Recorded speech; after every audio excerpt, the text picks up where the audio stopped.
On TV, on radio, and on your smartphone. This is Talk TV.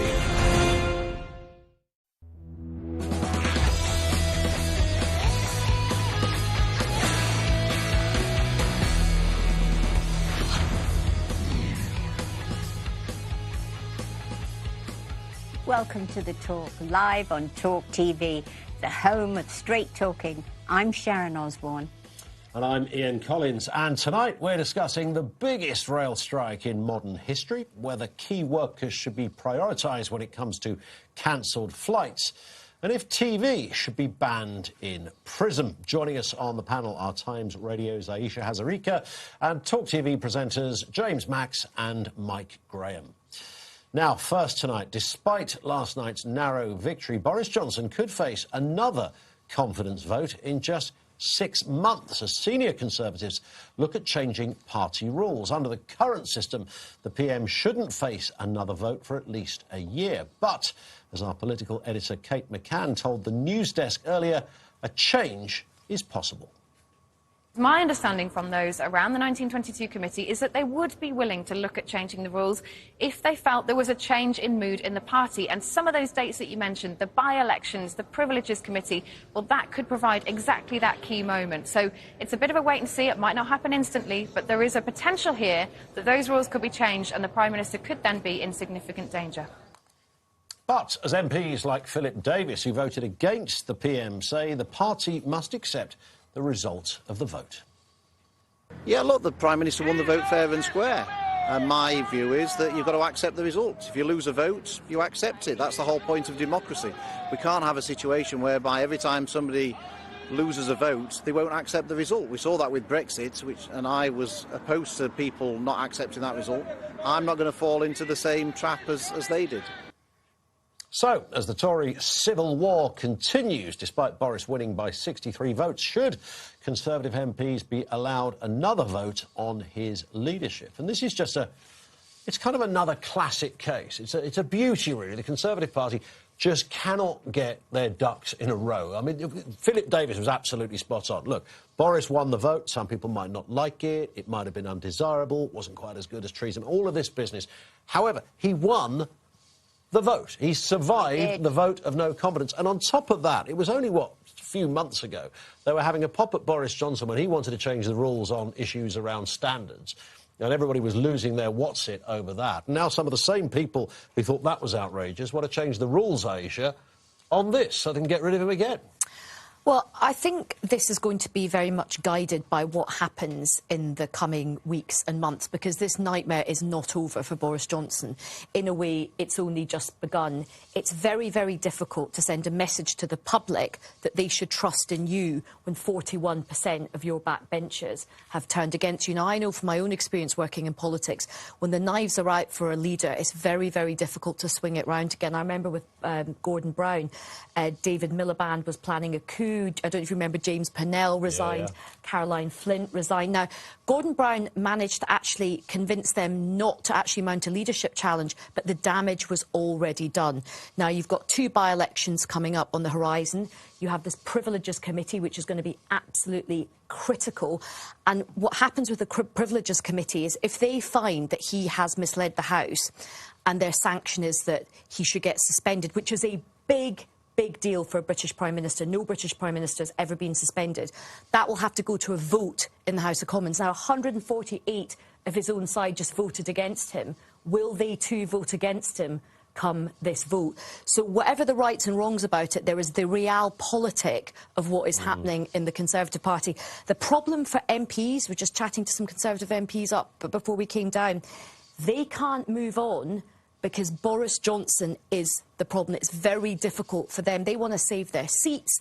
They want to continue being MPs. This is where it gets tricky. But the rules are the rules, Joe. Yeah, you see, this is the point.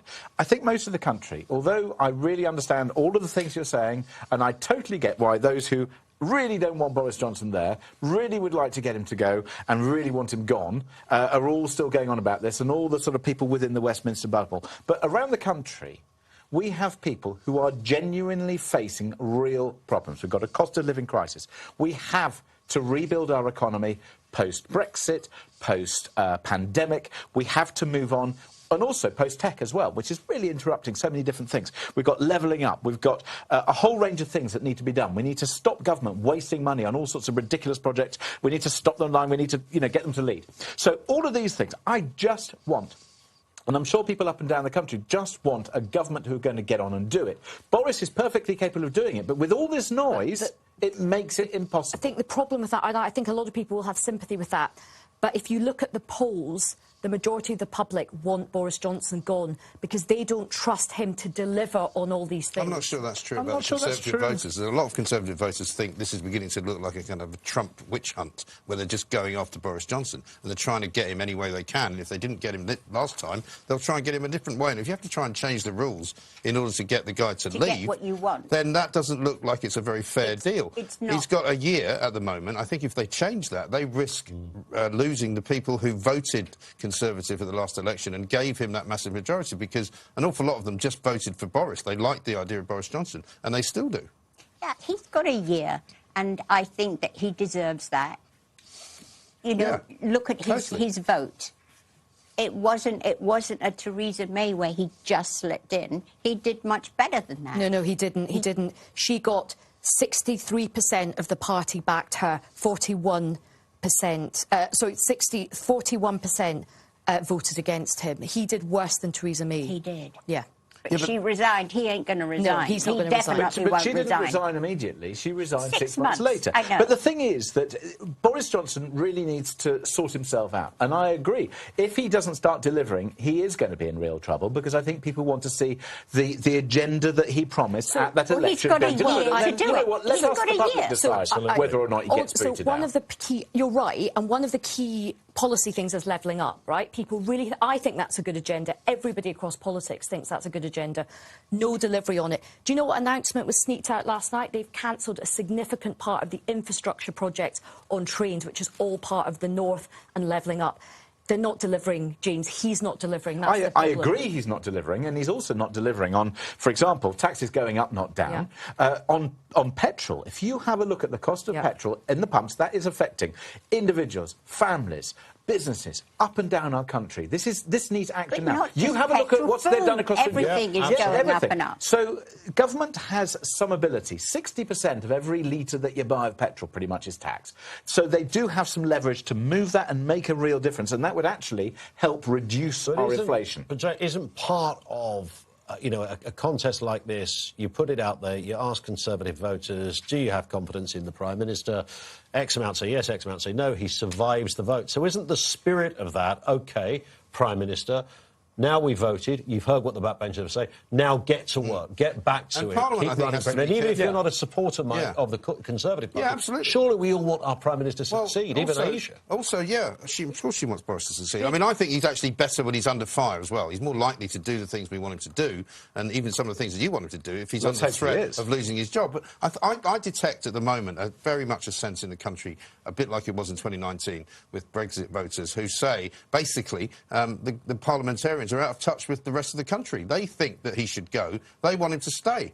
So, they can't do that again, because they wasted an awful lot of time and money, and they lost a lot of faith from the general public. Well, we're going to have two big opportunities to hear what the public think with these by-elections coming up, one in the red wall and one in the blue wall. So that's going to be a real opportunity, and I'm sure we'll be returning to this topic. But look, there's another really important domestic issue, which of course is becoming political. In the last few hours, the biggest rail strike in modern history has been announced, with more than 40,000 workers planning to walk out in a 3-day national strike. Now, the RMT union said it will shut down the country's railway network on the 21st, the 23rd and the 25th of June, after talks over pay and redundancies fell through. London Underground workers will also strike on the 21st. It follows yesterday's walkout that caused misery for thousands of commuters. Network Rail says they're continuing negotiations, but any pay increase must be affordable for taxpayers. So, will this strike help or hinder the union's cause? So, my own personal view on this is I am very sympathetic to what a lot of key workers are going through. And there's a lot of stuff going on Twitter saying this is all tube drivers, they earn £62,000. But actually, it was station assistants who were striking. They are on a much lower salary of £23,000. We've just been talking about the cost of living crisis, inflation going up. That is really tough for people who work on the stations. It's tough for nurses. It's tough for everybody, lots of key workers. But I do worry that this strike is going to cause so much misery that it will swing public opinion against the rail workers. And I think they do. I think people deserve for an honest day work, you should get an honest day's pay. You should be able to put food on the table for your family. You should be able to put the heating on. You should be able to give your kids a wee treat from that. That is not, you know, a king's ransom. But I do worry that there's so much depending on our trains. And also, if you have fewer people travelling on the trains, there's less money going into the trains, so you're making it even more difficult for the train. So that is my anxiety. And Ian, what do you think? I was you just wonder about the timing of this. And I know not everybody's a train driver, and, you know, they work sort of 3 days a year or something for about 500 grand or whatever the Twitter sphere is telling you on this particular day. I don't know, you read that. They get almost as much as your fee. Almost as much, yeah. Well, I mean, that would be crazy. That would be crazy. However, I mean, there is a thing about the optics of this, and I can never help but think whenever there's a strike, lots of these issues happen when the Labour Party are in power, but there's something delicious, I think, for unions when the Tories are in power to have a right old ding-dong and a good old battle with a Tory government. They like, you know, I interview these RMT guys and various other characters, and it is like blood. They smell the blood. Boris Johnson, cost of living crisis, working class people, old Etonian. What's not to like? Let's have a scrap. And of course, in doing so, right now, lots of other people, as you rightly said, Aisha, also suffering in the cost of living crisis. I've just suddenly realised I won't be able to get to work on those days because, you know, that'll be a no-go in that respect, and neither will hundreds of thousands of other people. I think they will lose the dressing room on this. I think so too. I think the public will turn against them. Listen, the cost of living for everyone is the same. So, you know, people that earn much less than they do will be looking at them saying, hey, we're still going, we're not striking, we're carrying on. And I think it will be terrible. The whole country will turn against them. But I agree with you. I think they will turn against them. But also, this is going to cause further problems. That we're now in a post-pandemic world that certain parts of our population can work from home. So as soon as you have that, who's really going to be inconvenienced by this? It's the people who have to get to work. It's the people who work in shops and restaurants, and it's the hospitality that suffers again. And also, I think if you're not prepared to have a conversation, if you want more money in a business that takes money from us, the taxpayer, it's no longer a commercial endeavour, the trains. It's now pretty much within national ownership. Nationalised. So it's pretty much so it's coming from taxpayers' money and our pockets. I'm afraid in the economic sort of route of who gets more money and when, it's actually, you've got to wait your turn, because we've got to grow the economy first. You've then got to grow businesses. You've then got to put more money in people's pockets so that they can afford your service. If you start putting up the cost of trains and all that and exacerbating the cost of living crisis already, when many of them are paid quite a lot of money, and also it turns the scrutiny on, there are bosses and people who are earning hundreds and hundreds and hundreds of thousands of pounds at the top of these organisations, and they don't seem to be prepared at any level to say we must reduce the headcount. And I'm afraid with increased wages comes increased productivity. How do you do that? Well, driverless trains. The technology's there. You can do it. This strike is not about drivers. No. To be absolutely clear, this is not about drivers. This is about the station staff and things like that. Yeah, it's not about drivers, but it's about the drivers not working, and it's about people not using the trains. And I think there is some truth to the fact that loads more people don't use trains in the way that they used to. You know, more people now use them at weekends. Fewer people actually use them to commute. And the tube network actually, on Monday being closed, didn't affect the roads in London at all. It was quite quiet. It was the same as every other Monday. I drove in, there was no problem at all. So I think a lot of people just went, well, we just won't go in then. You know, we'll get on a bike, or we'll walk, or do whatever. You know, or work from home. And I think they'll just lose the important part of what they do, because people say, well, we don't really need them anymore. Well, we'll have to see how this plans out. I mean, let's hope that they can get back round the table and come to some sort of settled agreement. Well, coming up next, the Chief Inspector of Prisons says inmates spend most of their time in front of the box. So, should TVs be banned in prisons? We'll be debating that next. This is The Talk, live on Talk TV.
Welcome back to The Talk, live on Talk TV. Now, a new survey shows that Brits tend to overestimate the size of different minority groups.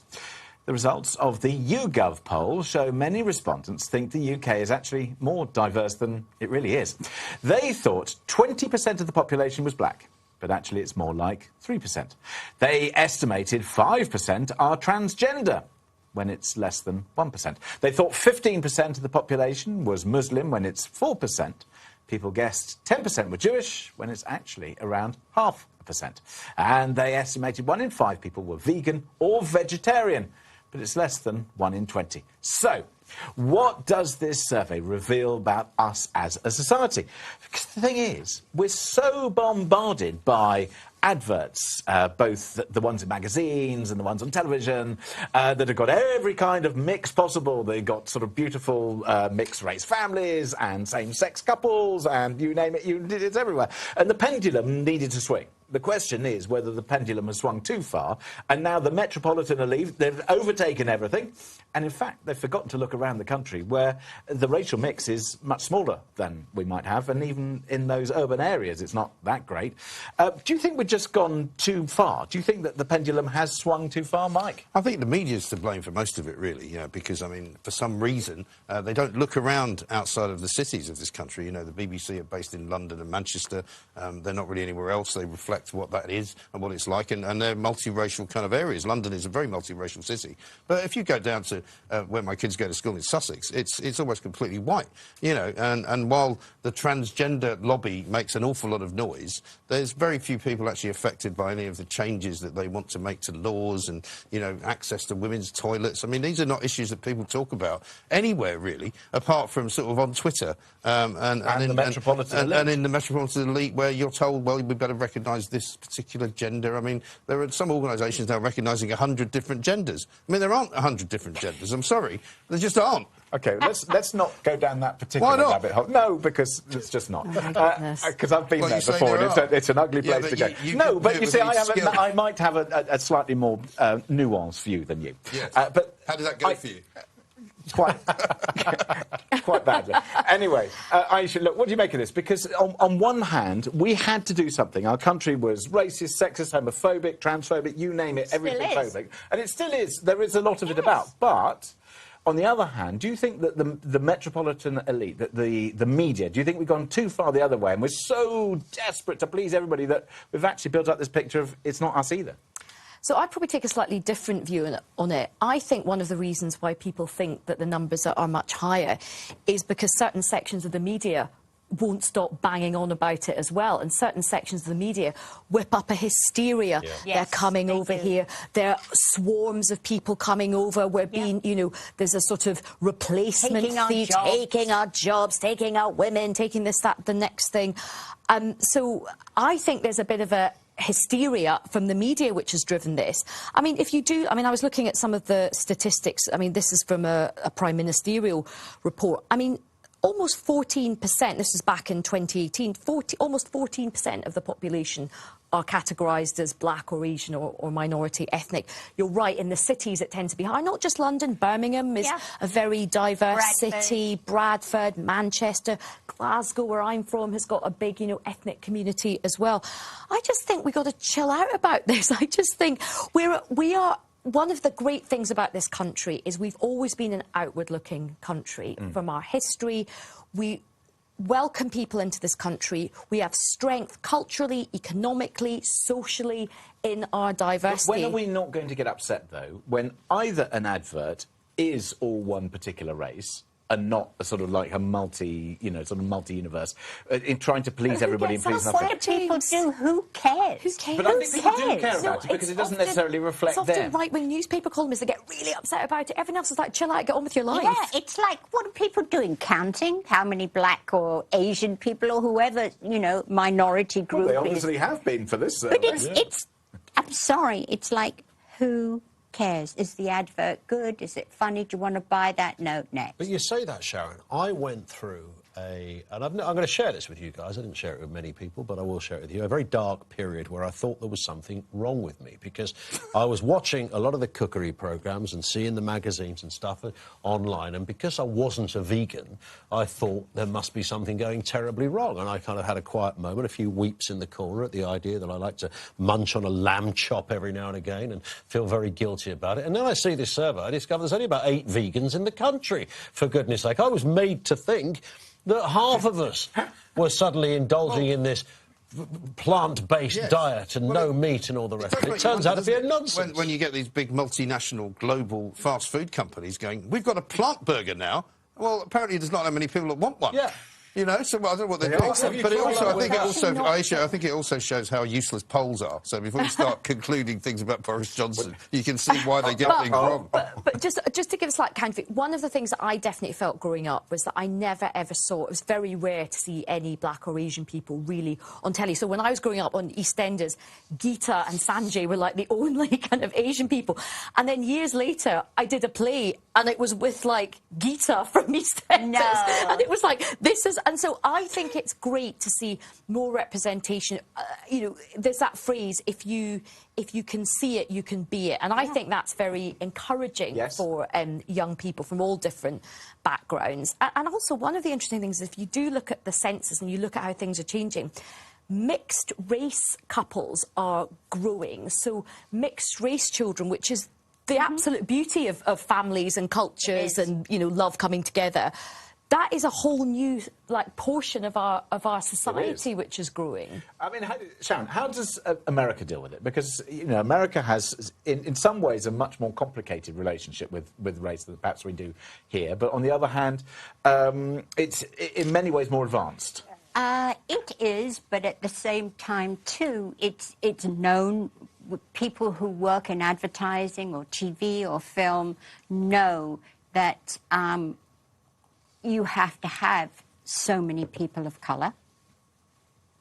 And it's now that if you're a male, young, you're a presenter, they say, we don't want you because you represent white people. We want other ethnic groups being represented here on TV or in film.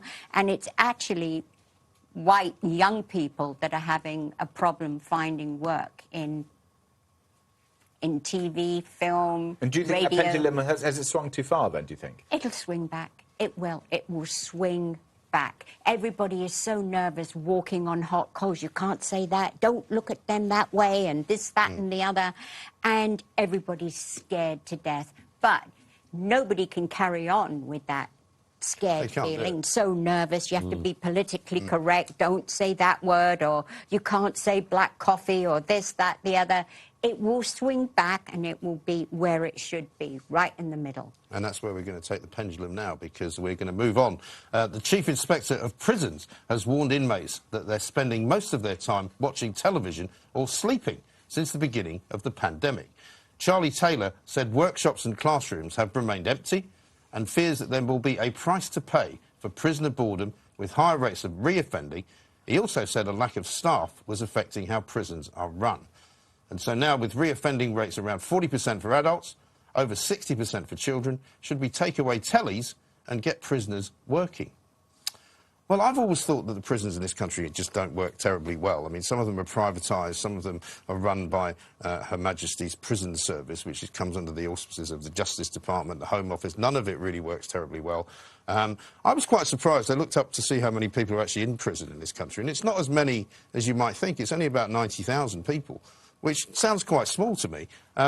Seems as though when you go to prison, if you haven't committed a terribly heinous crime, you should have some time to learn a craft or learn a trade. And I mean, there's so much you can now learn online. There's all sorts of things that you could watch on YouTube and learn an actual course of how to become, I don't know, a Twitter master or, you know, a chef, or any number of different courses you could do. Surely they could give them stuff like that to do instead of them sitting there watching, you know, EastEnders. But why should they be allowed to sit and watch? Why aren't they told to go into workshops, into the classroom? It should be like a school, is provided. So why are they allowed to just sit? They should be told, go in. Yeah. Well, one of the problems apparently is that there's not enough staff in the prisons like everywhere else, and so they can't let all the prisoners out at the same time because they haven't got enough staff to make sure that everything goes without a problem. And I think that is germane to this conversation. If you want to have good prisons where rehabilitation is at the absolute heart, and whatever your views are on crime and punishment, you do not want people coming out and reoffending because they'll just come straight back in. So there is a shared goal in proper rehabilitation, but you have to pay for it and you have to have staff. Kind of loops back to our earlier discussion about the trains. I know we've got like a different view on it, but if you want to have proper public services that work, you do need staff, and that does require money. And remember, all the services have been cut for over 10 years now. I wonder, though, I mean, if it's about rehabilitation, I don't know how rehabilitated you get by watching Pointless and The One Show. I can't imagine that takes you very far down the track of rehabilitation. But you might think...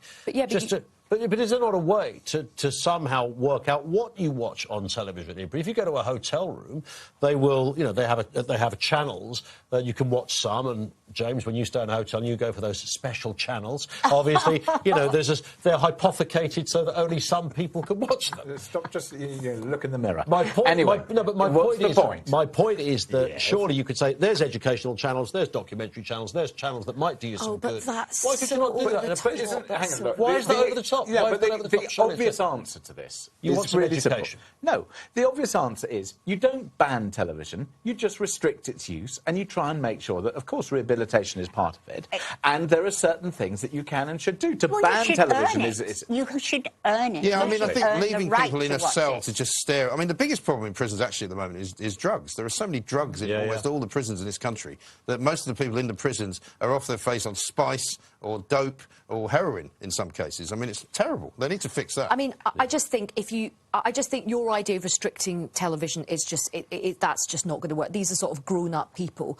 You've got to provide proper services in prison. And they have shown that where they do provide good workshops, education, a lot of prisoners do actually take it up, and it is proven to help people get their lives back on track and, crucially, stop reoffending. But you need human beings to do that. You can't do everything. You can't just let the prisoners sit and like, rot in a cell. No, the stats for the kids of reoffending should say it all. Yeah. Absolutely right. And so, I mean, when a youth is in prison, they should be forced to go and study. Yeah, or learn something, or learn how to do something. Absolutely, but you need the people there, and you also need probation officers for when they come out. They have a sort of someone to help them become integrated into normal society. Yeah, if you had Talk TV on loop in prison, I promise you there'd be less crime. There'd be a riot. No, they'd all run into the classrooms. Well, then there we are. You see, we're performing a public service. We are. Make it stop. And it's going to get better. It's going to get better as well. Because coming up, Harry and Meghan may have released a new photo of baby Lilibet, but the Queen reportedly banned cameras from her first meeting with their youngest child in Windsor. We're discussing that next. This is The Talk, live on Talk TV.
This is Talk TV.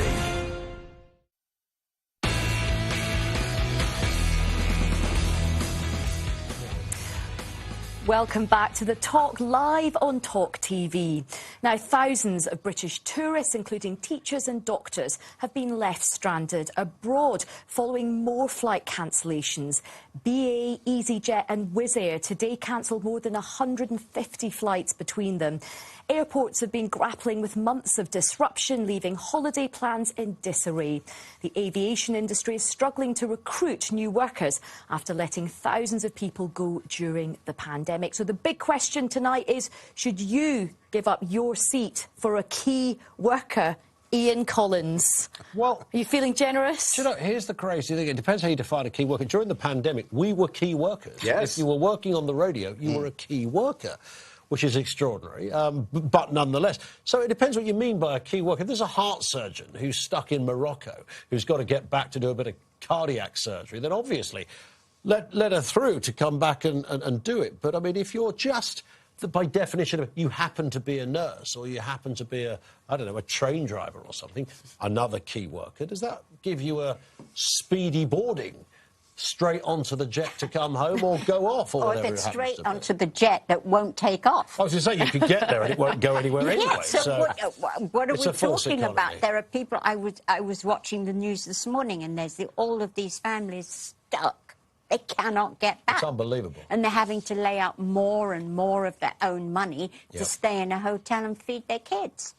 It's totally ridiculous. It's but I don't think you want to insanity. have a kind of a two-tier system, do you, where somebody's job is more important than somebody else's Everybody's job. life is There was a bit of important. that during the pandemic, you know, when it was a clap for the NHS, and now everybody's going, why can't I see a doctor? Well, apparently they're all on holiday, I suppose. They've all disappeared off for the half term. I don't think you should give anybody priority. I mean, I think travelling at the moment is so risky that if you do it, you have to expect to be stuck somewhere. And the idea, I mean, the parents at the weekend saying, oh, my kids have got big exams this week, you know, and we can't get back. Well, maybe you shouldn't have gone. Yeah. You know, maybe you should have made sure you were back 3 days before or something, you know. Yeah. Yeah, I mean, look, I think that this raises a whole range of issues. That you've got holiday companies who've oversold, you've got airlines who haven't necessarily prepared, you've got airports that cut back during the pandemic and then didn't spend the money or invest, and then you've got the government dragging its feet on giving all the people the clearance that they need to have to work in these places. It's a perfect storm. It's a complete and utter mess. But then to further complicate it and say, right, who's a key worker here? Right, you can get on the plane, and everybody else you can't. It would a terrible idea. It would be, yeah. Terrible idea. There would be riots there. For sure. Sharon, as you said, look, everybody's life is important. Predict a riot. Yeah, you know, my thing that's important is it important as your thing and your thing? It's like we've all got important things my to thing do. is more important than course. How dare you? I just think we need At to all establish times, some... yes. But I do agree. I mean, if you start doing a hierarchy of people, particularly, you know, when you're at that stage in an airport, when your flight's being delayed, we're just talking about what it's like, the atmosphere in a prison. I mean, the febrile nature. I mean, people are on the brink of losing their minds. That's why they had the police tell all those families last week the flights. Yeah, that's right. And you know, I know, but some people behave in... I mean, there's only so much tutting that a British person can do before, you know, you've out-tutted. And then you've got to move on to the next thing. And then you rather look at the different... I mean, I'm afraid we do stick to stereotypes. I mean, sometimes, you know, the Americans suddenly become very loud, you know, with the accent and the thing, and I didn't pay with it, and different people have... And there's, like, a lot of Europeans, hand gestures. That's what happens. And everybody reverts to type as they do their different kinds of complaining. None of which works. It's all really ineffective. Scottish and really tight and try and get as much compensation as I can as possible. But it's so horrific. I mean, the flight chaos, I have actually decided now I'm probably not even going to bother trying to get abroad this summer. I'm probably just going to go to Scotland or go somewhere else in these beautiful isles because it is carnage out there. It is carnage. And I think anybody thinking about, you know, where you want to go on holiday or what you want to do, maybe you might be better off just waiting till the storm has passed. Meanwhile, moving on. The Queen reportedly banned Harry and Meghan from bringing a photographer to document the first time she met her great-granddaughter. Lilibet is believed to have met her namesake on Thursday before celebrating her first birthday on Saturday, and this photo of her was released last night. The Sussexes, they didn't have any travel problems because they went back to California. No queues for them. Oh, private jet, really. Anyway, after just one official public appearance over the Jubilee weekend. So, Was Her Majesty right to pull the pin on the photo op, Sharon? First, I want to say how beautiful is that little girl. I mean, you could just squeeze her. She's gorgeous. Listen, it's up to Her Majesty the Queen, and she gets what she asked for, and she didn't want it done for whatever reason. It's her personal, feelings taken into consideration here. She didn't want it, so it shouldn't happen. Do you think that there's an element of the advice going into Her Majesty which says, I'm afraid that these two have rather been selling off the fact that every time they've come to see you, or when they last came to see you, they then pretty much mouthed off about it and out when the pictures and things. Well, they have done, yes. And I think Harry and Meghan, reading into it, maybe I'm wrong, but I think they've realised that their value is only there if and when they're connected to Her Majesty and indeed that institution. And if the institution cuts them off at the legs with those things and says, look, please come and see us, do all these things. It's great that they've met, and it's really nice that that's happened, and actually behind closed doors. I don't want to see it because I want them to get on, live their lives. Harry and Meghan, go off and do your thing. Stop relying on the royal, the royal position. You've chosen to step back, so step back and leave Her Majesty out of it. And I think you're right. Her Majesty should be able to do what she wants. Also, I thought the other thing, the lasting image, or the very last image, really, of royalty over the weekend was that very slimmed-down image on the balcony when they were in civvies, and there was Charles, Camilla, there was the Queen, and then there was William and Kate and the kids. And that, to me, was incredibly symbolic. It said, right, these are the working royals. This is the future. This is what it looks like. To then suddenly throw out and usurp that with a lovely picture of the Queen with a little baby sitting on her lap, I think would have just gone totally against one of what was meant to be the legacy message of this weekend, which was, this is what the royal family now is. Well, that's the picture that can't be trusted. I think the message from the Queen is... That image there was just a fabulous moment to finish the But also, weekend it was a great piece of royal choreography. And also, well done, Louis. Prince Louis. Fantastic. Yeah. The gestures, the hand things, the things. What a hoot. I don't think we're going to see Harry and Meghan again, because I think they're going to be so embarrassed that this is how they were treated, that they couldn't have any access to anything. They went off in a huff, didn't hang around for the party after the St Paul's parade, right? They were so far back, they needed binoculars to see what was going on. They were just out of the picture. And Harry's face, if you talk to any royal watcher, Harry's face tells a story. That was grumpy as sin. She makes him smile really grumpy there. She makes him smile. He changes his face like that, right? Look at the state. They're not happy. They're not happy. Honestly, you can't trust planet? Oh, you can't trust Well, last time you went back... Hang on.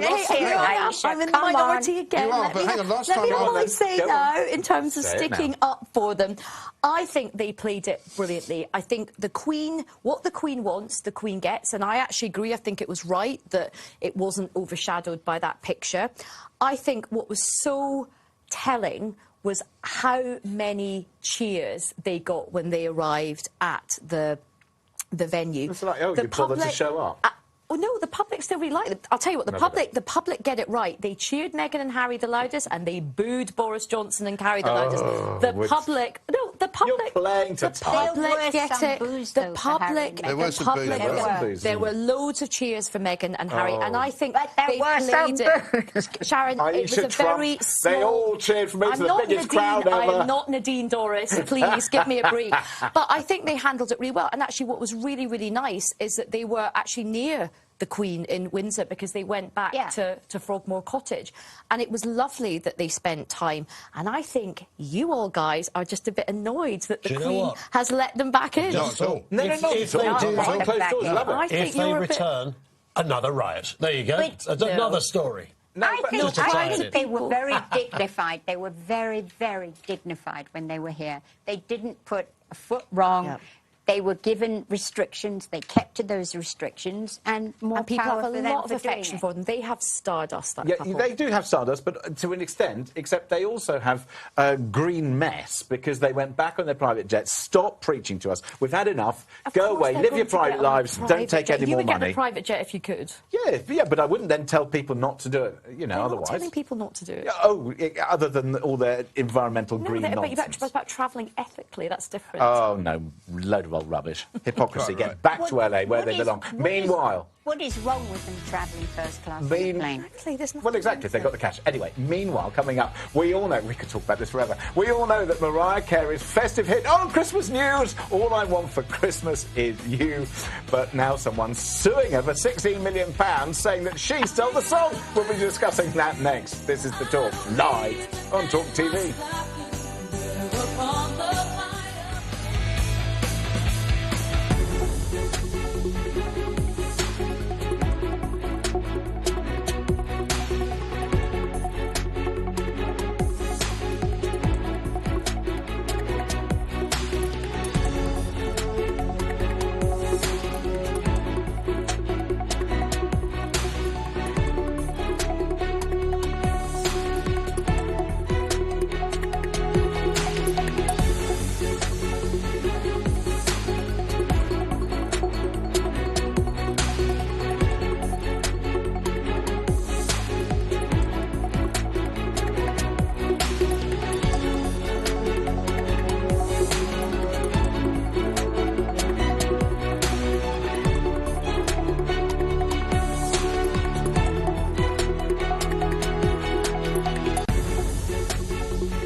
Welcome back to the Talk Live on Talk TV. Now, Christmas is still 201 days away, but one man is hoping it'll come early by filing a £16 million lawsuit against Mariah Carey for damages over her festive hit, All I Want for Christmas Is You. Songwriter Andy Stone alleges that he co-wrote a song with the same title 5 years earlier that was recorded by his band, Vince Vance and the Valiants. So, do they sound similar? Let's take a listen first.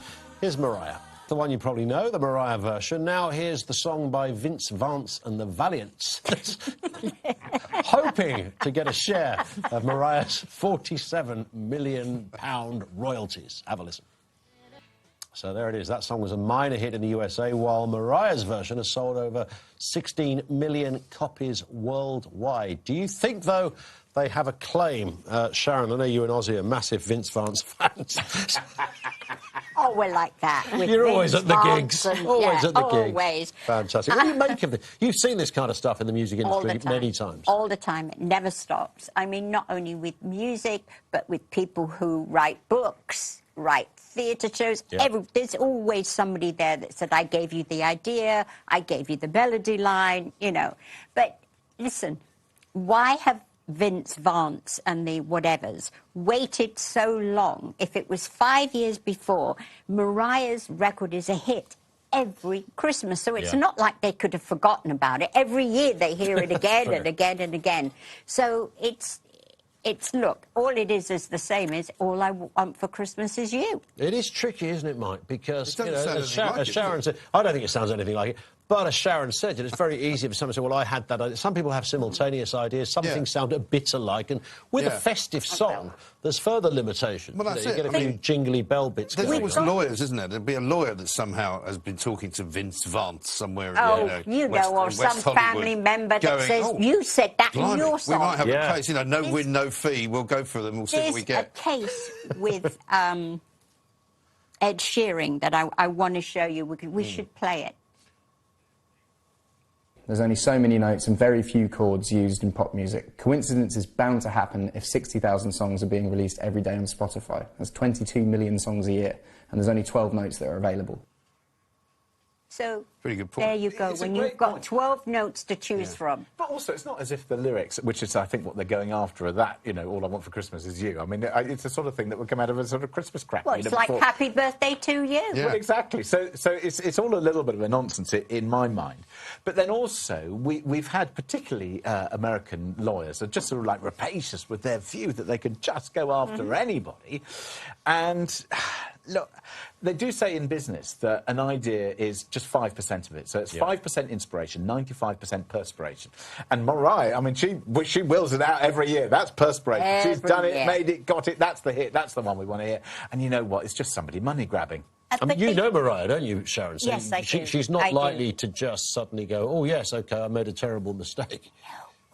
No way. And, you know, the woman produces, she writes, she plays instruments. She's a one-man band. She needs nobody. But we got sued for the Osbournes by a TV producer who said it was his idea.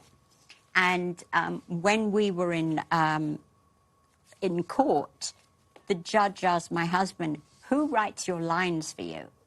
And Ozzy said, God.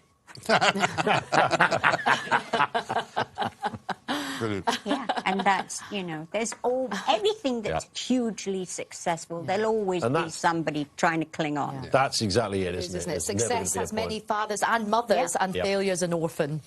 Now, let's move on to the short, sharp debates from our panel. It is time for Small Talk. And here is the first one. This is Hampshire Council, who've given teachers another day off to compensate them for the Jubilee Bank holiday, as they were already on half-term break. Now, it's not as if teachers don't get... I mean, they do quite well, Mike, don't they? They do. In terms of holidays. I mean, I'm not saying they don't work hard, but they do quite well. An extra day off... I mean, come on, it's ridiculous. We didn't really need 2 days off, but it was quite a nice thing to give the Queen 2 bank holidays, you know. There are some people who think we should keep the bank holidays and do it every single year. Yeah, we're under bank holiday in this country. We're not under bank holiday. I mean, hardly anybody works in this country anymore. That's part of the problem. So you give them less holidays.